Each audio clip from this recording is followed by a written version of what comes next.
लोग गाइस, जो पक्का पक्के वाला शिवजी का भगत है ना, पक्का वाला शिवजी का भगत, वो एक मूवी देख के आना, कन्हैप्पा, साउथ की है।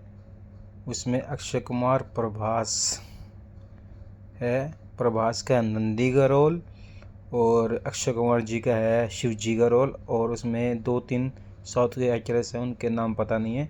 जब भी वो मूवी देखने जाओ ना, कसम से दिल से देखना ना, कसम से, उसमें भक्ति भाव इतनी है। कन्हैप्पा मूवी में पूछो ना, उस कन्हैप्पा से एक शायद महाभारत पहले की शायद बात है, महाभारत के आसपास की।